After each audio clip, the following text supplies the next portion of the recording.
Hey, good morning, everyone. Good afternoon. Good day, whatever time it is when you're watching this. It's Wednesday, hopefully still, and it's another episode of Come On Ref. You know how it goes. I've got some people with me today. I've got my friends with me. I've got right now in the sports studio. You can see on the screen. I've got Jared, I've got Nick, I've got Max. And over at the Be On Air News Studios. A little bit later, we'll get to Jackson and Natalie for some NBA stuff. But again, man, I think we got a pretty good show for you. I say that every week, but I really do think we have a great show. Today we're gonna get to I don't know. We got some college football stuff to talk about. I don't know the Browns with the first shutout of the Jim Schwartz era. Actually, it's the first shutout in quite some time, and we'll get to that in a little while. Haven't done, man, they haven't done defense things like that since we had a blanket of snow up here a long time ago in December against the Bills. But you guys remember that game? But we're gonna get to some headlines real quick. Listen, guys, college basketball is starting up. First of all, will Duke ever go away? Like I looked at the top 25 and there's like they're two again. John Shire, brand new head coach. You think Mike Krzyzewski's gone? Duke might fall off. They go 26-8 last year under Shire. Seems like they won't miss a beat. Another great recruiting class. Anything to look forward to in college basketball this year, guys? How many storylines? I mean, lottery picks I need to keep my eye on. What's going on there? Yesterday, the Kansas head coach signed a lifetime contract with Kansas. I think it'll be interesting to see. I saw that Bronny James is like one checkup away. If he passes his next physical, he'll be able to return to the court. So I think getting to see him play college basketball is going to be a lot of fun. So that's definitely something I'm looking forward to this season. Mm-hmm. Good for Bronny. Good for Bronny. Okay. Well, yeah, like you said, college basketball starting up. Keeping an eye out for Duke. It's all the usual suspects. I mean, you look at the top 25, you can Google it. I mean, it's the teams you expect. And just moving on real quick, after 17 seasons, okay, 7 senior teams played for, 63 all-time international goals, 73 all-time international assists, and a record 9 World Cup goals, actually a shared record that she shares with fellow women's soccer legend Alex Morgan. Soccer player and 2-time Olympic medalist Megan Rapinoe will play in her final game this weekend, actually, against fellow retiring legend Ali Krieger in the National Women's Soccer League title game. Rapinoe's going for her first title, like I said, the NWSL title. That'll be 8 p.m. Saturday. That'll be in San Diego Snapdragon Stadium. You can actually watch that game on the CBS Sports Network. If you have Paramount Plus, you can catch it streaming. So, again, Megan Rapinoe and Ali Krieger facing off, and just 2 legends facing off in their last soccer match. I think that's pretty cool. It's a pretty cool storyline. You guys have anything to add to that or no? No, she's a great player. I loved watching her in Team USA in the World Cup for many years, and she definitely has done a lot for the world and women in sports in general, especially in the U.S. So she's definitely leaving the torch to the future generation in good hands. Yeah, agreed. It feels odd almost to only call her a soccer player. I mean, she's, obviously media personality. I mean, she's a controversy lightning rod. I mean, she's willing to take that, I think, to better the sport for the girls that come after her, and I think that's commendable. So, if you want to catch her last game, and also Ali Krieger's last game, again, that's Saturday night, 8:00, CBS Sports Network or Paramount Plus. I assume a lot of our audience isn't going to fly out to San Diego for that game, but if you are, again, that's at Snapdragon Stadium. You can look up tickets online, I'm sure. Speaking of soccer, the MLS playoffs are in full swing. There's a decided Ohio flavor. Some of that's good, some of that's bad. Cincinnati's the 1 seed. I think the Columbus Crew are the 3 seed. But I don't know if you guys heard about the guy from Cincinnati, man. Matt Miazga. Am I saying his name right? Did you guys hear what happened? No. After their match the other day, he forcibly entered the officials' locker room. And, according to the article, he had to be forcibly removed from the officials' locker room. And he was pretty heated. So I don't know if there's a suspension coming down or a fine or any, punishment that's going to be levied for that. But apparently we're very passionate about our soccer here in Ohio as well. Maybe a firing. No, maybe he'll get fined, but I don't think he's going to get suspended because it's the playoffs. I mean, Cincinnati and Columbus, they always bump heads, especially when they face each other. So the Crew are facing Atlanta. I know they're facing. Yeah, Columbus is playing Atlanta. Yeah. But yeah, like I said, there's an Ohio flavor. We got a couple top seeds in there. We've got some passion in there as well. So that's okay. I want to move on to speaking of passion. I don't really know how to. I guess some people are very passionate about something in this next story. You guys, we got to talk about college football, and you can't talk about college football without asking the question. I'm just going to ask, what's going to happen to Michigan and Jim Harbaugh here? I mean, obviously, you guys know about the cheating scandal. Um, Jared, let me start with you, if you don't mind. I just want to kind of get your gut on just your gut reaction. I don't need your gut. I don't know why I said that, but I just want to get your reaction. Like, what are you thinking is going to happen to Michigan and Jim Harbaugh here? I mean, what do you see coming down the pike? I definitely think Jim Harbaugh is either going to get suspended again or fired. I definitely think he should be fired. And there's a lot of sports fans I've heard over the last few days. They're saying sign stealing is part of the sport. Oh, I don't know why everyone's getting so mad about it. And it's like, if you want to play fairly, you shouldn't have to cheat to win. I mean, if there's an advantage that you think that you can do that the other team that doesn't know, that's kind of sketchy, then it's probably cheating. And sign stealing, it's probably cheating. So obviously I don't like it because obviously it's Ohio State's rival too. So it's a double whammy for us. Not only the sign stealing, but it's Ohio State's rival. But I do think that Jim Harbaugh will be fired by the end of the season. And I know that all the Big Ten coaches and want him to be disciplined in the Big Ten conference. I hopefully does discipline him sooner rather than later. I already know they did a few firings in that Michigan locker room. So, yeah, it's a very developing story. Yeah, I mean, it develops almost it seems like every 45 minutes something comes out, on Twitter. And some of it's, but again, I will say this, trying to decipher the actual facts from the nonsense isn't very easy on this. You've got, teams, beat writers and guys that are just kind of, associated with these teams in a rogue way. They might be like podcasters or whatever, like releasing weird information into the public, and the other side takes it and runs with it. I mean, Max, I'm sure you've heard the rumors that Ryan Day and his family are the ones that put this whole investigation together. Well, I mean, I'm sure you've been reading all these. I mean, how do you decipher between what's real and what's not? You just going to kind of let this thing play out, or what? Well, a report came out over the weekend that it was not Ryan Day at all. He has no connection with anything of this because I think it was somebody inside Michigan, I believe, is what I've heard.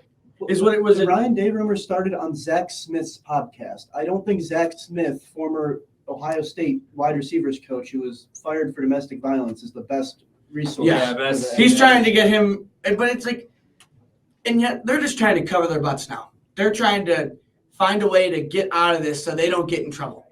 I have a feeling they thought firing Connor Stallions was going to be the ice kind of kick. Oh, this is going to pass now. We got rid of him.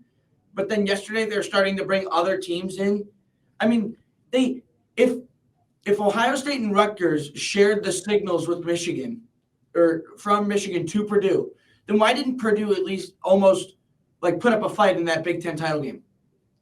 Well, they're still Purdue. I mean, the talent level is, there's a huge gap there still, But like you would have thought it would have been a better fight and they would have like at least been close. But yeah, and listen, I'll give Michigan this. On paper, they're still very good. I mean, they're a very good football team. They're probably a top 6 or 7 team without the cheating scandal. And listen, I don't know that they did it. Okay, we have to be careful not to speak in absolutes because the investigation obviously is still going on. We don't know that they did it. We don't know that they didn't do it. We know they did something, right? We know someone did something. We don't know how much Jim Harbaugh knew. But let's just play devil's advocate for a minute. Let's say the possibility is that Connor Stallions did this on his own. You guys know about the 500 to 600 page Google doc, right? The Michigan Manifesto. You've heard of that, right? Mm-hmm. This is something that he wrote completely on his own. Supposedly that would have, any path. It's like a name your own adventure book for coaching at Michigan, I guess. I don't know how.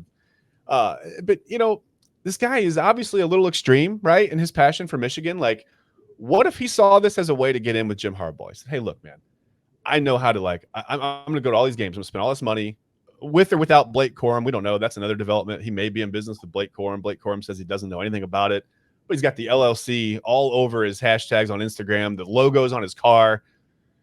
You can believe what you want to believe there, but okay. So Stallion sees this as an in, right? He says, hey man, I can decipher these signals in 5 minutes. And I'm going to tell the coaching staff that, hey, if you put me up near the defensive coordinator, offensive coordinator, I can get these things by at the very latest halftime, right? It doesn't make it too obvious.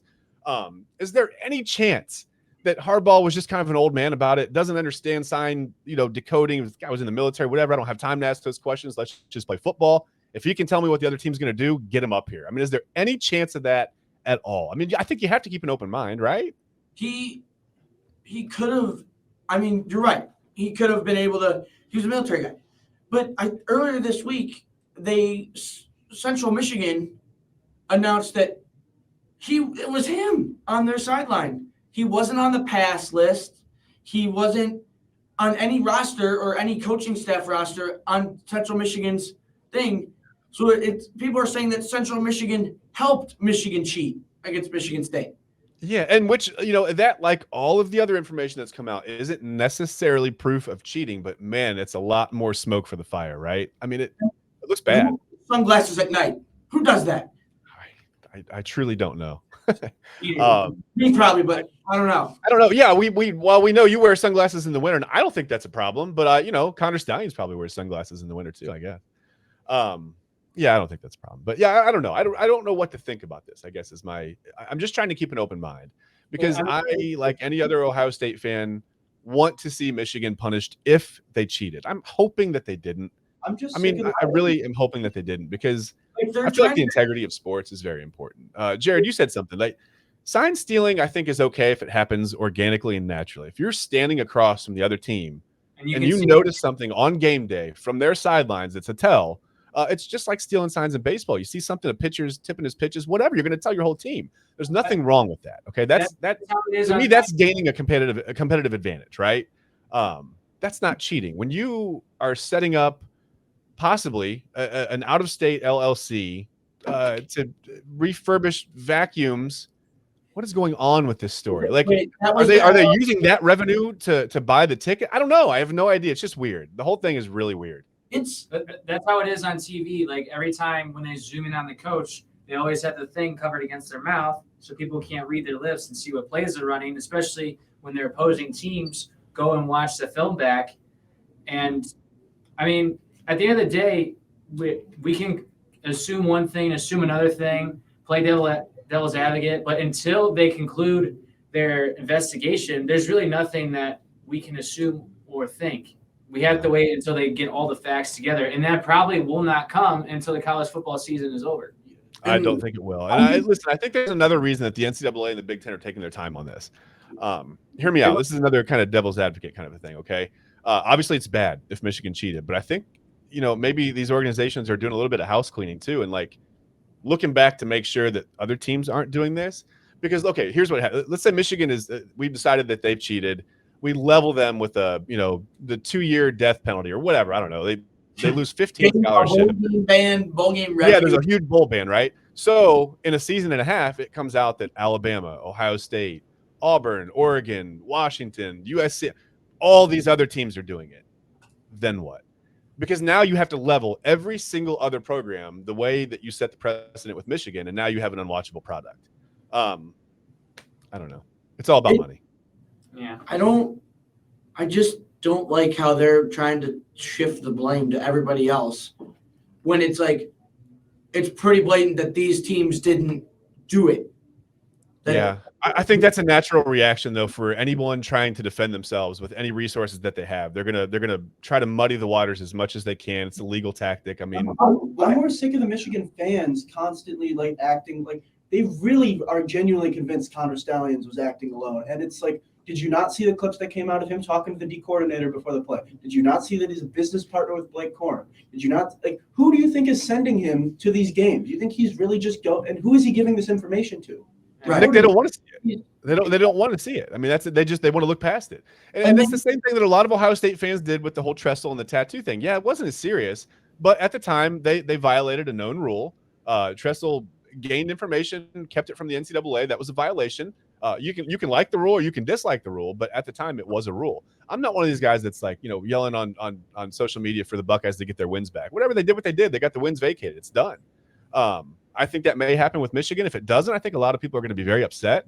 And I think if Jim Harbaugh isn't fired or at least forced out here, I think people like Pat Fitzgerald are going to be upset, right? I mean, even if you didn't know, it's still your responsibility to know that something like this is going on at your program. That's why Pat Fitzgerald got fired. It was because he Yeah. claims he didn't know, but it's his responsibility to know that something like that is going on with your program.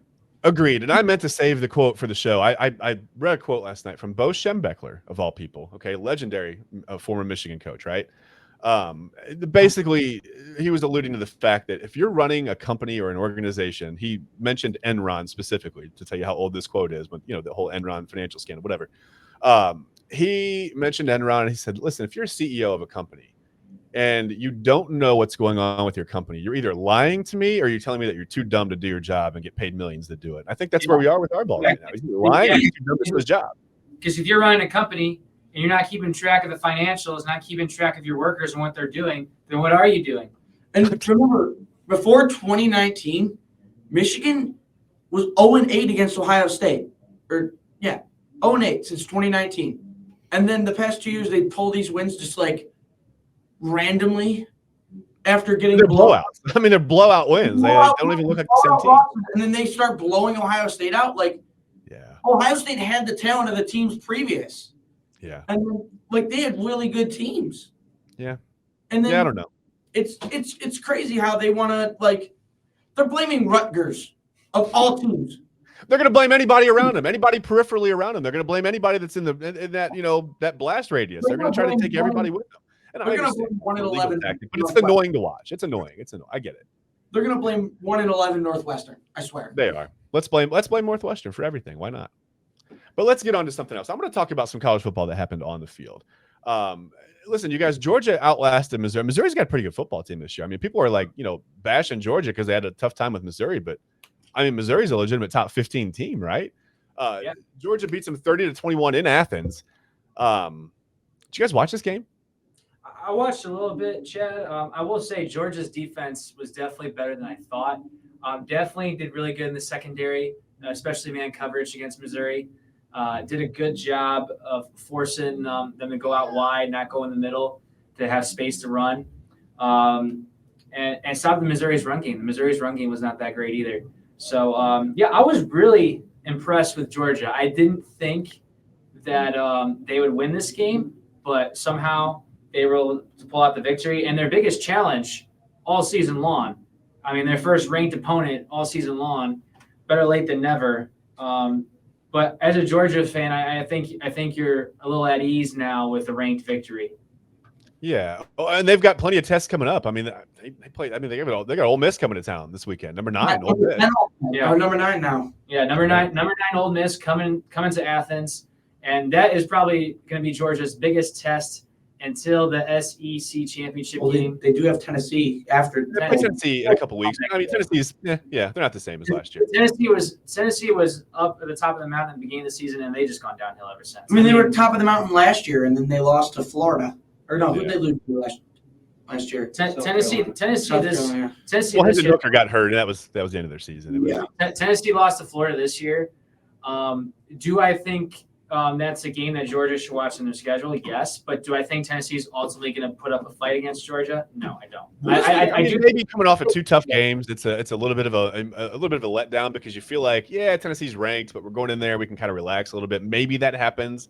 I don't know. I have a feeling with Kirby Smart, they're going to be kind of like laser focused this time of year, and they know they're heading into that SEC championship game. It's November now. They're not going to mess around. They know how to do this. I mean, they've won back-to-back titles. It's not like it's their first time in this position. So right. Who's the team that they could face right now? Is it Alabama? Most likely, right? Yeah. Because I mean, LSU was number 5, and then they've been absolute dog water. Yeah, but I'd have the standings to be sure. I'm not even sure, to be honest with you. It could be Ole Miss if the Ole Miss got a couple wins. Yeah. But Ole Miss, namely this weekend. Yeah, Ole Miss would have to pull out a couple. Ole Miss has a great team. They've really surprised me this year in the SEC, and they've always been that team in the SEC. They're like, hey, we're there, but they really haven't jumped levels until this season. I really think because I can't remember the last time Ole Miss has been ranked in the top 10. Oh, they've been pretty good. I mean, they've had a couple 9-0 starts, 9-1. I get there. It's like you said, they're almost there, but not quite. They can't quite get over that hump. I think if this game was at Ole Miss, then Georgia would lose. But yeah, I mean, Ole Miss has been competing since. I mean, Hugh Freeze used to pull some amazing recruiting classes, at Ole Miss, and you can say what you want. I mean, there were rumors, but that's all they ever were. I mean, Hugh Freeze was doing to get those recruits. We know what he was doing. There was something out. His first year, he pulled like a top 3 recruiting class. And everyone was like, wait, what? Like, Hugh Freeze, though? Let me ask you guys something else. Speaking of on the field, I mean, is anyone really running away with the Heisman Trophy right now? I definitely think Michael Penix Jr. is the favorite right now. Yeah. I definitely think just because of his win against Oregon, and he scores a lot of points with Washington. They have an electric offense. I definitely personally think that he's the favorite. Do I think he's going to win? No. Obviously, as a Buckeye fan, I want Harrison Jr. to win it, but he's a receiver. Yeah. So, I mean, he's having a great season without a doubt, but he's a receiver. Receivers are not meant to win the Heisman. Unless he just goes completely off the rest of the season, then he might have a shot. He's probably in the top 5 conversation right now, but I don't think he has enough stats to win it. I think, I mean, if you look at the numbers, Bo Nix is better than Penix. He has more touchdowns, a little bit more yards, and then I think a better completion percentage. But again, Penix is the favorite. He's been the favorite for the past 2. Like, he was the favorite. He wasn't the favorite last year. He was what, second last year? He was top 5. He was top 5 last year. Yeah, he had a good year. Yeah. He didn't win it, but everyone was like, "Oh, this guy's gonna be when he comes next year, he'll be the best." Yeah. He's doing good right now. But 2 things about Michael Penix. First of all, does it feel like Michael Penix has been in college for 11 and a half years? Like what? Like I remember him in Indiana back in the 90s. It feels like, right? That's what a lot of college athletes are doing now. I mean, I was in college last year, and because of COVID, they give you a COVID year, and then injury years and medical redshirt year, and sometimes even I know in wrestling, because I wrestled in college, sometimes they just give you a red shirt, not even a medical one. They give you a red shirt and an Olympic red shirt. So I mean, we see it a lot now because of COVID. There's a lot of 7-year seniors. Here's an example: Stetson Bennett. Yeah. Bennett is one of them. Listen, people dump on these guys, but these are the best times of your life. There's nothing wrong with it. Like, take advantage of it. I mean, stay in college as long as you want to, right? And once you're done playing, you're done. Like, there's no going back. Like, there's no competition. I mean, obviously with NFL, NBA, like you have all those competitions, but other sports like mine for wrestling, unless you wrestle for Team USA, there's no like league that you can wrestle in. Like, you have to go across the world to wrestle in tournaments.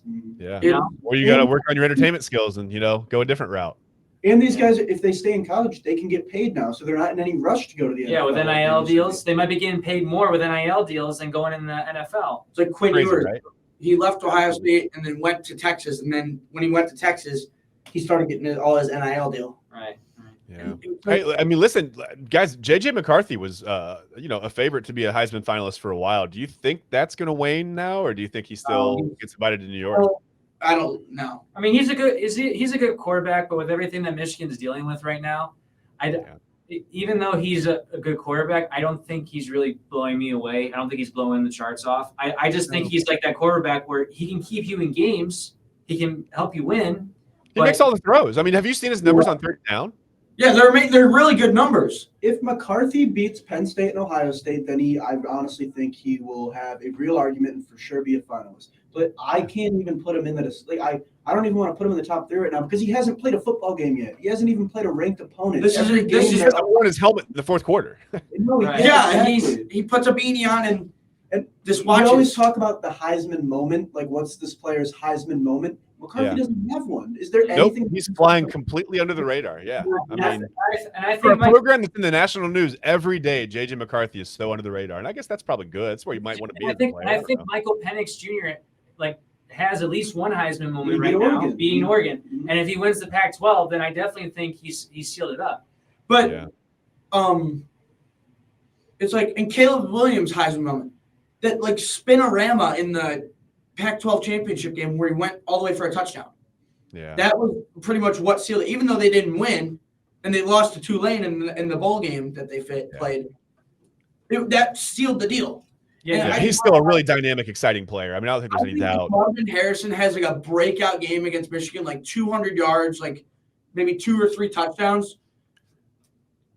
Maybe. I mean, he would have to do something so special, Max. I think he would have to like throw a touchdown pass, return a kick for a touchdown. Like receivers just don't get, because the problem is when you have a receiver with big numbers, right behind him you have a quarterback with bigger numbers, and that's the problem. You have to basically have video game numbers as a receiver to win the award. I mean, And you almost have to throw the ball to yourself because you can't have a quarterback with bigger numbers than you, right?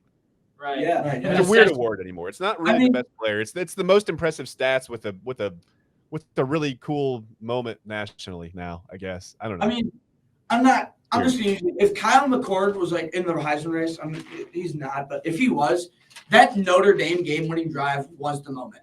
Like, that's it. That would have felt like his moment, sure. Yeah. Sure. Yeah, absolutely. Early in the season, that's it. Yeah. Well, hey, we'll find out before we want to, really, because it's just a few weeks away. It's sad to say that, but man, we're just like not even 2 months away from this, from the awards. But whatever, we'll get to that later. We'll talk about it as we go. I want to move on real quick to I'm going to kind of do like an MLB end of season report with you guys. First of all, congratulations to the Texas Rangers. They're 2023 world champions. Took down the Diamondbacks in 5 games. Diamondbacks, man, were a fun team to watch. I think they just ran out of steam a little bit. It happens. I mean, obviously it's a long season. Different teams run out of steam at different times. My team ran out of steam really, really early. But yeah, congratulations first to the Rangers. I just want to say that. I mean, do you guys have any takeaways from the World Series? I know you guys watched. Corey Seager was fantastic. I mean, World Series MVP now in the AL and the NL. And take a look at his numbers in the World Series: 286 batting average, 6 hits, 6 runs scored, 6 RBIs, and 3 home runs. And all his home runs were 2-run homers, which is kind of weird, but they were all impactful home runs, especially that one in Game 1 that tied it in the 9th. And he's really been the uprising star for Texas this year, leading their offense. I mean, he was fantastic. Simeon was as well. And their closer, Jose Leclerc, this postseason, he pitched 13 2/3 innings, a 3.29 ERA, 14 Ks, 6 walks, 5 runs given up, 4 saves with a 1-1 win-loss record. I mean, he was fantastic for them. He did. I mean, their whole bullpen did. Will Smith did as well. 3-time champion now with 3 different teams. 3 years in a row. You know, so their whole bullpen did fantastic too. And we said before in the show, Montgomery, Eovaldi, and Scherzer for some time did well as well. And it should be interesting to see how they will end up next year, because we saw Garcia come out of the game with back tightness. We saw that with Scherzer too.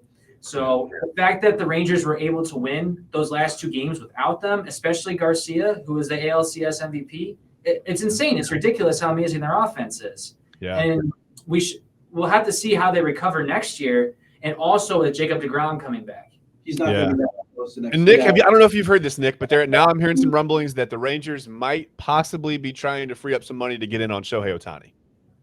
I mean, Do they really need him though? I think that might ruin up the team chemistry. I honestly don't think they'll do that, just because they have so much money tied up in Seager and Semien and DeGrom. Yeah. Like that would be a ridiculous payroll to take on. Like, I mean, they have the money to do it. They're not the Mets. Yeah, I just don't know how they would do that, and I don't know if you want to put yourself in a corner like that financially, where you. Well, they've already done that once with A-Rod. I mean, yeah, they did, and they had to trade him after 3 years. Yeah. Like, so I definitely don't think they really need to sign anyone. I just think they have to keep their with pieces. the Rangers, though, with the Rangers, they have a lot of really young players that are going to come up and make an impact for them. Wyatt Langford, top 5 pick in the draft last year, crushed the minor leagues out of Florida. He is one of the top prospects in all of baseball. He's supposed to come up sometime next season. Evan Carter's only 21, and he was huge. He was there hitting 3-hole in the World Series at age 21. So you have 2 young outfielders. You've got Seager and Semien locked up for a really long time. Your pitchers are locked up too, Jacob deGrom, Nathan Eovaldi. Like, they're going to be good for a while, and they're going to keep spending money. Listen, their offense is so prominent that, like, I think signing Ohtani isn't a fit, because, I mean, you're not going to get any pitching out of him for a year. He's only going to be a DH for a year. I just don't think he fits there. I don't think that's a good fit. I got a question for you guys. Sure. Do you think Jacob deGrom, with how much he gets hurt and how much he's out, is he worth the money? Is he worth paying him that much money if he's just going to keep getting hurt and being out for a year and a half? No. Yeah, This is a hard question, Max, because the teams have this money, right? They're not – well, some teams we've talked about having to take out a loan, but most teams don't have to take out a loan. But they have this capital, right? They have TV money. They have all kinds of big money coming in from all kinds of different places, right? A lot of teams will take a chance and give a guy like Jacob deGrom that kind of money just in case it pans out, because when he's – I mean, my God, when he's on the mound – he's unhittable, right? When he's healthy. It's a hard question, really. At the end of the day, it depends on what matters to you. Right. Right? Does saving that money matter, or does that excitement of signing the big name free agent and maybe putting some butts in the seats matter? If I'm the Texas front office right now, I would try to sign a starter to replace DeGrom. Montgomery is also a free agent. Yeah, I would definitely re-sign Montgomery, and definitely try to sign a starter to replace DeGrom because he's going to be out for most of the season. Do they have enough? Wait, do they have enough in the minors to go after a guy like Dylan Cease from Chicago? I mean, could they try to look for a trade? I mean, they have a good could farm do that system. too. They have a good farm system too. That's why the Rangers. I wouldn't rule anything out with them. I mean, Dylan Cease. This past year, he was up and down. Sometimes he was good. Sometimes he was bad. But in 2022, he's amazing. Yeah, 2022, he was fantastic. So if he Yeah. can get back to his 2022 form, I definitely think that'd be a good pickup for the Rangers. But I honestly think now that you mentioned it, Chad, I think a trade is better than trying to sign someone because I wouldn't sign anyone with all the pieces they have. Like, I don't think it's worth it. I just don't know how much more money they can tie up into long-term deals. That's it. I think that's why a trade makes more sense to try to move that money around a different way. The Rangers are in a really interesting situation, and arguably, I think they're in a better spot than the Braves are right now going forward. I don't know. Braves are in a pretty good spot, but the Rangers, I'd say, just any team like that has their core locked up for the next 5+ years at least is in a really good spot to succeed. Yeah, the core is great for the Braves, but it's aging, expiring contracts, in the starting pitching that concerns me. So right, right, yeah. Well, we'll have to wait and see. A couple of things real quick. I want to get to the Rangers won 11 straight road games in the postseason. You don't do that without being a really good team. And by the way, Seager, fourth player ever to win 2 World Series MVP awards, hit 3 home runs in this World Series alone. That's a record for shortstops. He's got 19 career home runs all time in the postseason. That's one behind Derek Jeter for the all-time lead. So, and also Bruce Bochy became the 6th manager to win at least 4 World Series titles. I thought that was worth mentioning too. He's a top 5 manager of all time, undisputed. I agree. Yeah. And I definitely think Corey Seager is going to break Derek Jeter's record. I really do. Oh yeah, he'll definitely. Yeah, well, you'd hope he would get back there. You don't ever want to say they'll get back, but yeah, you would think that would be inevitable. Real quick trivia for you guys: can you guys name the 5 teams left that have not won the World Series now that the Rangers won? Mariners, Brewers. Wait, one at a time. Take it easy, everybody. It's okay. Kids at Christmas. Mariners. I heard Mariners and Brewers. Rockies. That's 3. Rays and Padres. You got it. Good job. I'm proud of you guys, man. Mariners are the only. And real quick, I want to talk about a couple things. We don't have to spend a lot of time on this. We can get into this in another show because, it's just we don't need to spend a lot of time on baseball right now. But managerial changes. The Guardians hired Stephen Vogt. I don't know how you guys feel about that. He's younger. He's a catcher. I think it's a great way to go. Really, really universally loved around the game. He's a fresh enough guy that he's just played with in the last year or two, and I think. I don't know. It's kind of I think that's a good fit for a team like Cleveland. We'll see how it works out. Obviously, there are no guarantees. The Cubs got rid of David Ross, ended up with Craig Counsell. The Mets, who cares? Honestly, they hired somebody. He'll be fired in 2 years. It doesn't matter. It doesn't matter. We're all going to yell. Mets fans are all going to yell at him in May when they're 11-14 or whatever. Who cares? So that leaves 4 jobs open. So guys, update your resumes, man. The Astros, Angels, Brewers, and Padres are all looking for managers. Could be you. I don't know. Ron Washington is being interviewed for the Angels job. I think it might be him or Buck Showalter, it looks like. And I really like Ron Washington. I think the Braves infield will be lost without Wash. But I really hope he doesn't go to the Angels because I think the Angels are staring down a deep rebuild after losing Ohtani. I would go to the Astros. If I was Ron Washington, I would go to the Astros. If I'm Ron Washington, I would stay away from the Angels because he's already older. If he doesn't win in a couple of years, which I don't think the Angels are going to be competitive in the next few years, I just don't know why you would take that job, to be honest. A guy like Buck Showalter didn't make much sense to me either there. I thought that he was a little – I don't want to call him old, but he's 67 years old, and to dig your heels into a rebuild. But honestly, I think Buck Showalter's washed, in my opinion. I mean, you had your run with Baltimore, and I don't remember who else he managed with, just Baltimore. He had one Texas and the Yankees. He had one good year with the Mets, and then they went to the playoffs. They got knocked out in the first round by a good Padres team who went to the NLCS. Yeah. But then, last season, you had a terrible down year. You lose DeGrom. It's like he lost the clubhouse. He lost the whole team. It's like I don't understand how you sign Verlander and Scherzer and they just completely do terrible, and then you trade them away mid-season. Like, I don't understand. Granted, you can't control how they pitch, but you should be a good enough manager to try and fix their pitching. Even It's though you're the not Mets, Jared. Nothing's ever going to work out for the Mets. You have to accept it. I mean, it is what it is. Hey, listen, I want to move on real quick, guys. We want to talk about we wanted to get into the our kind of predictions for some of the award winners. I just want to go real fast through this because we're we just don't have a ton of time, man. But I want to are there any surprises that you guys think are going to? I think the MVPs are obvious, right? So it's Ohtani and Acuna. right. Yeah. Definitely. Cy Young Awards. Is anybody going to win this thing but Garrett Cole and Blake Snell? I mean, No, it's going to be no. It's gonna be Rookie of that. the year, it's Corbin Carroll in the National League, right? Is it going to be Gunnar Henderson in the AL? Second. I'm sorry, Max. I didn't mean to cut you off. I think it's going to be close between Snell and Gallen because Gallen was lights out a lot too. But Yeah. it's probably going to be Snell. Snell's better in almost every stat. It's Snell. Yeah. Maybe if they had that, the run at the no-hitter in the World Series for Gallen, maybe that changes the voting. But it's all done before the Well, they vote before the start. right? So yeah. So it doesn't really matter.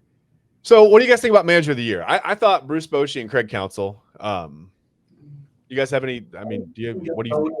I think Brandon Hyde is going to win it in the AL. I agree. Again, the voting is done before the playoffs, so the Rangers playoff is not in consideration. And if you look at what the Orioles roster is, they're bottom 5 in payroll. Rangers are one of the highest paid teams. So I think both teams had some expectations coming into this year. They had both been bad for a while, but what Baltimore was able to do in the regular season, winning 100+ games, beating out everyone else in the AL East, the division with a lot of high payrolls, outperforming them. The team with a ton of rookies on it in Baltimore. What we thought was the toughest division coming into this year. Yeah. And then Baltimore just ran away. So, I mean, I think Brandon Hyde in the AL is going to win it. I wouldn't be surprised at that at all. But remember that the MLB sports writers they tend to be an older lot of fellas, man. They like the older guys. Man, Bruce Bochy came out of retirement, came out of the rocking chair straight to the Rangers. So, Yeah. Right. Rocking chair Rangers. Kind of like that. For me in the NL, I'm going to go with Skip Schumacher because the Marlins, this is their first full season playoff berth in 20 years. And I don't think anybody had the Marlins making the playoffs heading into this season. They were projected to be at least the bottom 2 team in the NL East, and they end up in the playoffs. I mean, it was a great job for a first-year manager in Skip Schumacher to get them to the postseason. Yep. So in another tough division, and a lot of that credit I think goes to the front office of the Marlins, and now it's been blown up by the owners. So here we are again. Unfortunately, I want to move on though. I want to talk about something completely different, and to do that, listen. Here's what I want to do. I kind of want to go maybe across the hall to a different studio. Can we check on the Be On Air News studio? I'm going to go over to Jackson and Natalie for a moment because we're going to talk about the NBA. And I don't really want to get into the NBA regular season stuff today. I just want to talk about this in-season tournament. Let me just, as we get Jackson and Natalie up, let me just ask you guys if you can hear me okay. What is this new in-season tournament all about? Can you guys explain this to me?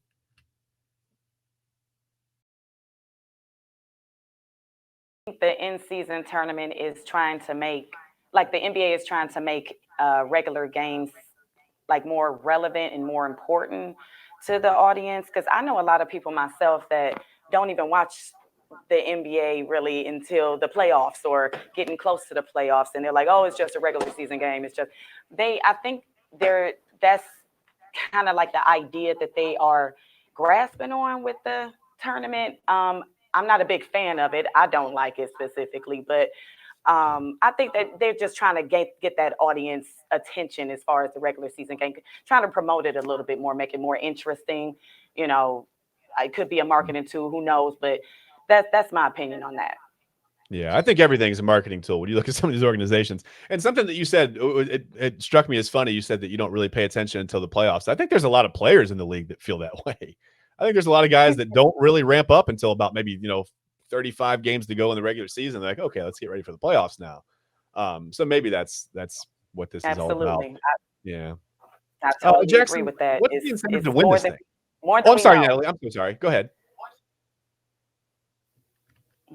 Oh no, I was just saying it's more than we know. That's like that. Yeah.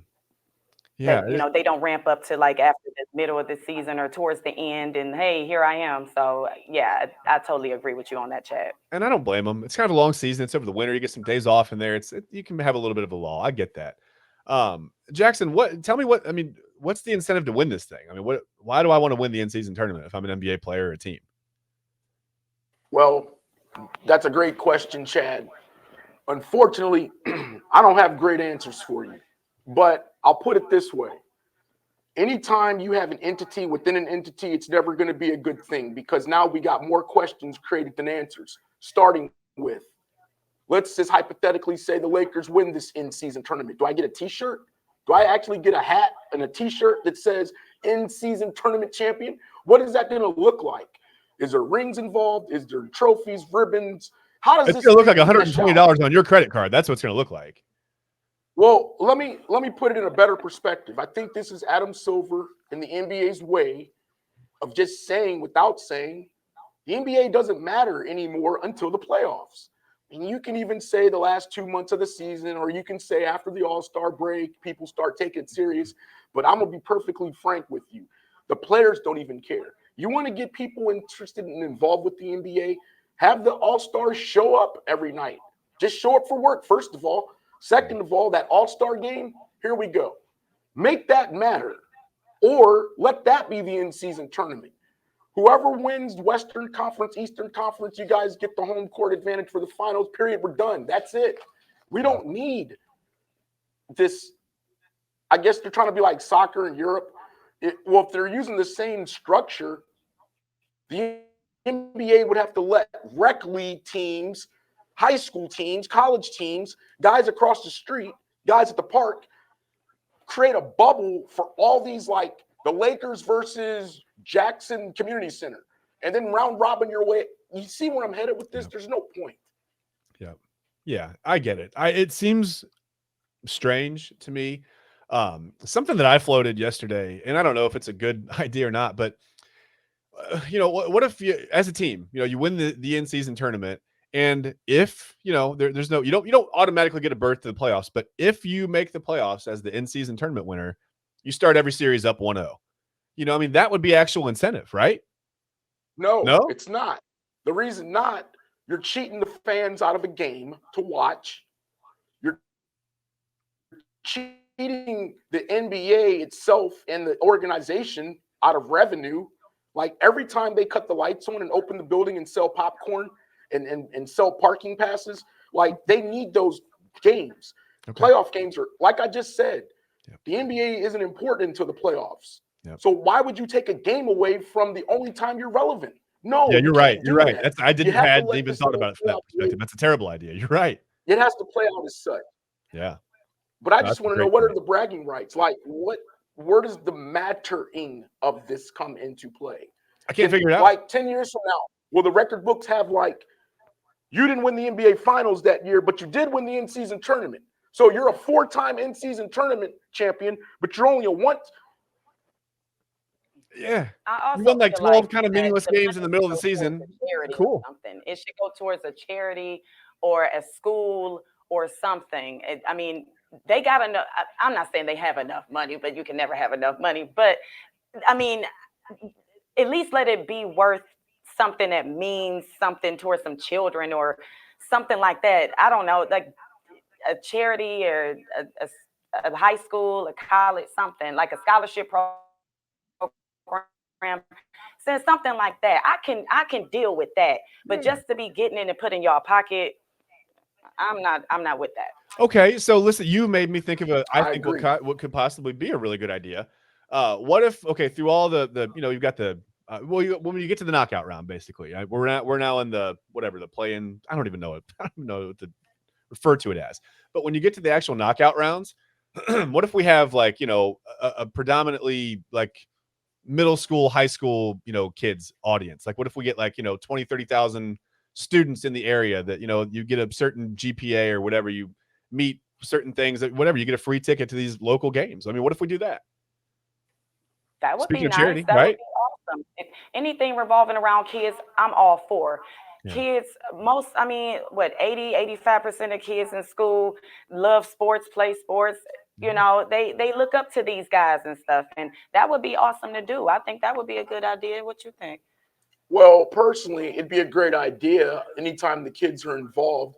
My only issue is if we want the kids to look up to these guys need to be something to look up to.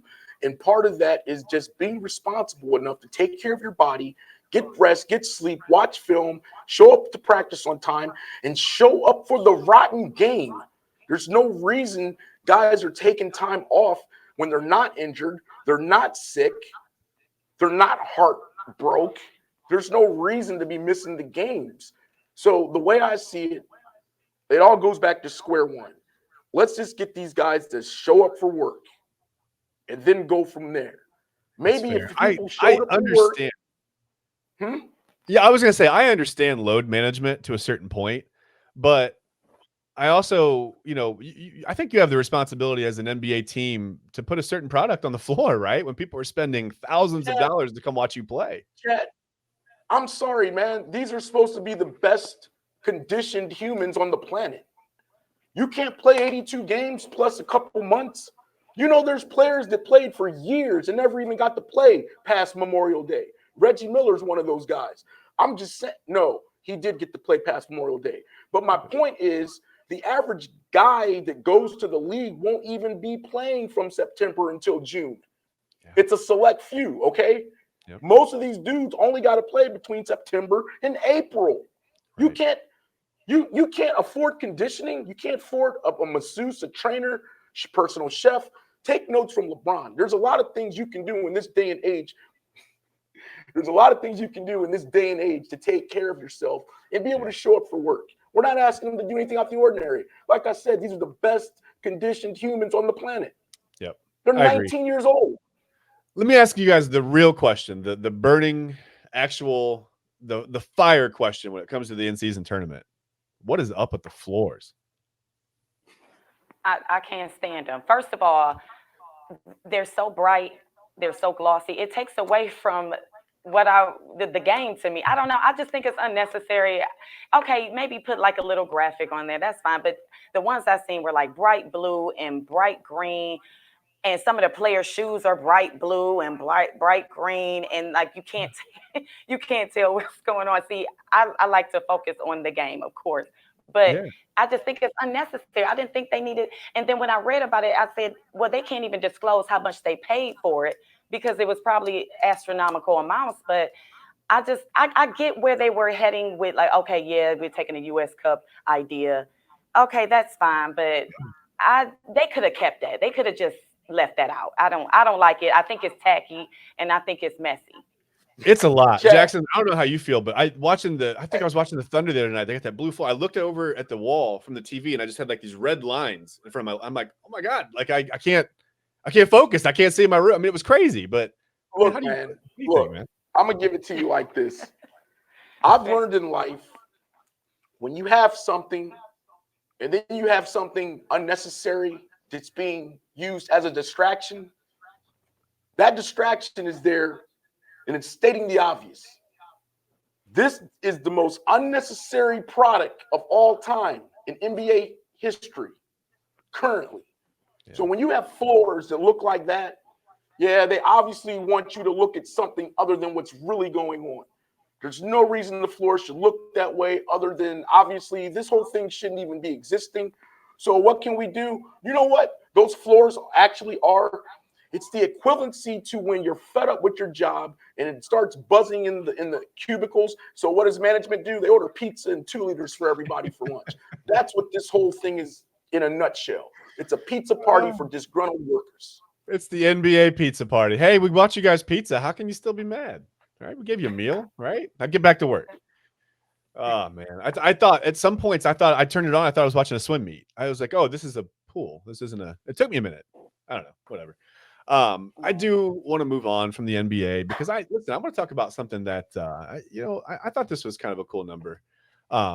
This is something that the Browns did against the Cardinals that they haven't done for 251 games. Okay. Since December 16th, 2007, when they played Buffalo in the absolute mess of a snowstorm and beat them 8-0 that day. You remember Phil Dawson made a couple field goals and like a driving wind with, I don't know what we got, like 20 inches of snow. It was ridiculous. Remember that?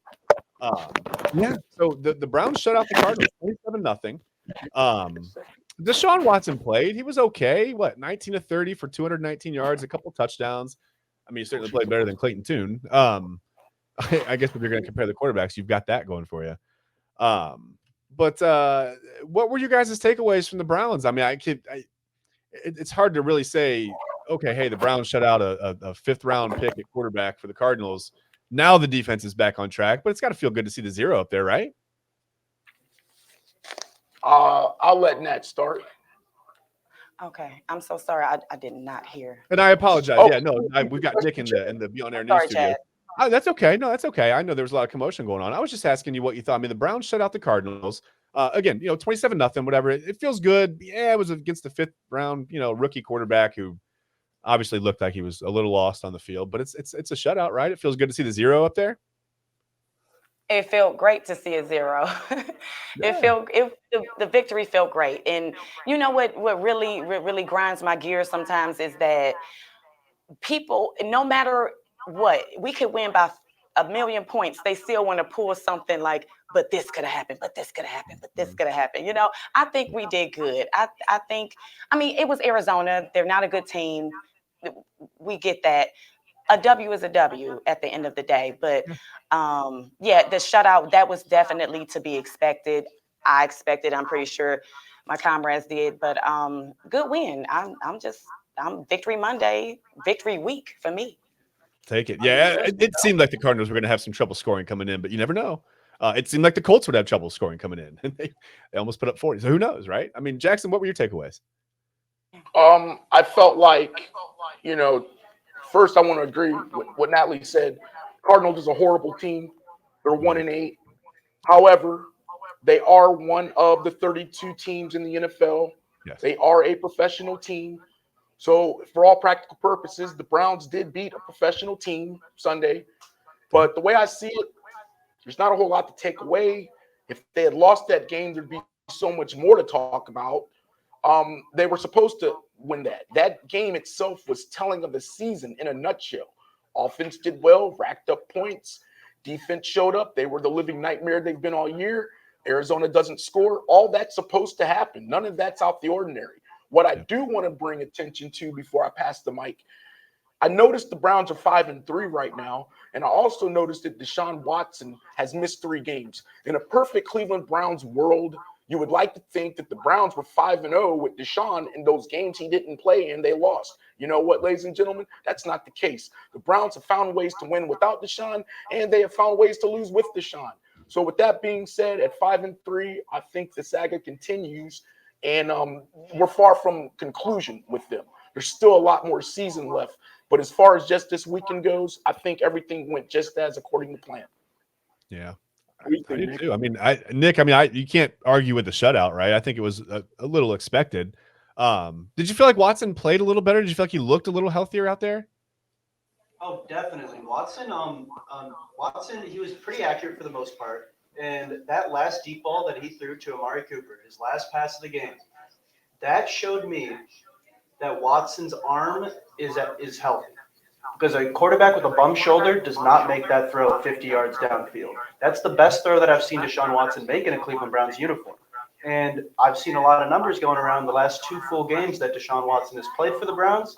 He's got like a 117 passer rating and a 73% completion. So the last 2 full games he's played, he's been a lot better. And watching that game, I think if the Browns get that level of quarterback play every week, they will have a chance to win every single game this season. They do. Because they just need a quarterback to kind of hit those throws and not turn the ball over, which that's exactly what Deshaun Watson did last week. So I'm not complaining with his performance. I think he had a really good game. And to be honest, that was the most stress-free Browns game of my life. Yeah. There was not a single second when I was watching that game where I was worried. How old are you? Not a single second. Like, the defense barely even let them get first downs. Like, they had 58 total yards. That's insane. Right. And that's what I was going to say. It kind of felt like it was one of those days where it didn't feel like the Browns were going to Browns it, right? Like, it just didn't feel like you never felt like there was going to be a comeback because it was impossible. It couldn't happen. Felt good. No, not at all. There's never a chance that the Cardinals never had a chance in that game at all. Yeah. I mean, Well, listen, let's talk about another AFC North team because the Bengals beat the Bills 24-18 to keep pace. I mean, you've got the Ravens, then everybody else is 5-3. The AFC North is an absolute logjam. I mean, if the season ended today, all 4 teams would be in the playoffs, right? Is that correct? I think that's correct. Yeah, you're right. Yeah. Anyway, but yeah, I want to get back. Okay. Do we need to worry about the Bengals and Joe Burrow? Is he starting to like round into shape? Is the calf looking better? What do you guys think? Definitely. I think at this point, Joe Burrow is fully back. The Bengals are fully back. They're just as dangerous as any team in the AFC. Great. We've seen the Bengals now 2 years in a row make deep playoff runs. They're the only team that's gone into Arrowhead and beat Patrick Mahomes in the playoffs since the Tom Brady Patriots. I mean, the Bengals, with their weapons on offense, with Joe Burrow, they are as big of a threat as any team in the AFC. It doesn't matter what their record is. As long as they get in the playoffs, they have a shot at making the Super Bowl. That's just they feel like one of those teams like the Chiefs to me, where they can kind of like struggle all year, blah blah whatever. Then they get the wild card round, and all of a sudden they look like they've been there all year. They're perfectly rounded into shape. They're playoff ready. Maybe it happens in the NFL too. Maybe you guys get bored with the regular season a little bit. I don't know. Who knows? Yeah. Well, go ahead. It comes down to the Bengals, Steelers, Browns. They're all 5-3, but based on what we've seen thus far, it appears to be the Bengals are probably the best of the 5-3 teams right now. Yeah. They've grinded their way back into the situation. They've grinded their way back into the conversation. If you're an AFC North guy, like you pull for the Ravens, you pull for the Steelers or Browns, the vacation's over. We had a nice little opening of the season with the Bang Burrow. So we got to take advantage of that. That's over now. I agree with Nick. The Bengals are just as dangerous as they've ever been. They look great. The worst thing of the whole situation is you're going to get better from here. Yep. So I definitely see them as a playoff threat. As far as the division being everybody making the playoffs, I think there's a lot of moving parts there and a couple of things would have to happen. But it's not beyond reason. And I think if the Steelers split with the Bengals, you definitely could have that situation as far as the entire division making the playoffs. Yeah, I was going to say you'd have to have some things happen, externally too. But yeah. I just wanted to make note that they did beat the Bills, and the Bills, I feel like, are trending in the opposite direction. They're not really who we thought they were, or maybe they are who we thought they were if you didn't think they were that good to begin with this year. But ultimately, the Bengals proved on national TV that they can beat teams like the Bills. It was a home game, and I just think we're in trouble. The rest of the division's in trouble, and the rest of the Bengals' schedule's in trouble. Like I said, Bang Burrow, that day is dead. He's back. He is back. I think the Bengals are back. I agree with you guys. I think they're as dangerous as they've ever been. I think they're maybe a top 2 team in the AFC now. All of a sudden, again, here we are. Speaking of top 2, man, did you guys, Natalie? Did you see what CJ Stroud did? Did you see that this weekend for Houston? Man, I mean, that's a guy I think we'd all like to be back in Columbus for 1 year, right? Don't we wish he would have stayed in Columbus for this defense? Anyway, I mean, CJ Stroud with the absolute, first of all, record-breaking day, 470 yards, 5 touchdowns, last second touchdown to beat the Buccaneers. And we got to see, sad Baker Mayfield, which some people really enjoy. I don't know how you feel about that, but is CJ Stroud kind of proven that he might be that dude, do you think? Definitely yes, because I'll put it like this. This is like he's a rookie. Okay, he's a rookie. Everyone say, "Oh, rookie of the year," and by this performance alone, I would say yes, he's definitely rookie of the year. I mean, I would even go as far as saying possibly if he's consistent, if he plays more games like this. I mean, this is an extraordinary game he played. The numbers are off the charts, but if this is consistent and his numbers are, exceeding what, we expected and things like that, and his accuracy is good, and just if he plays more games like that, then we can expect the MVP at this point. That's what I'm saying, because that from a rookie from O State. And honestly, he's, in my opinion, probably the best quarterback out of O State I've seen. Oh yeah. I've done my research. I haven't been able to find any stats like his. I mean, He won't. his athletic ability. I mean, it was just amazing to watch.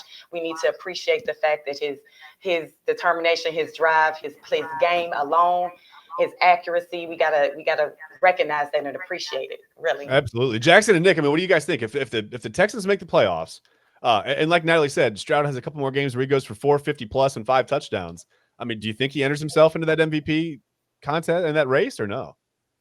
Well, if the Texans make the playoffs, he's probably going to be the main mitigating factor reason why they made the playoffs. Yep. He's definitely the best player on the offense and on the team. Yeah.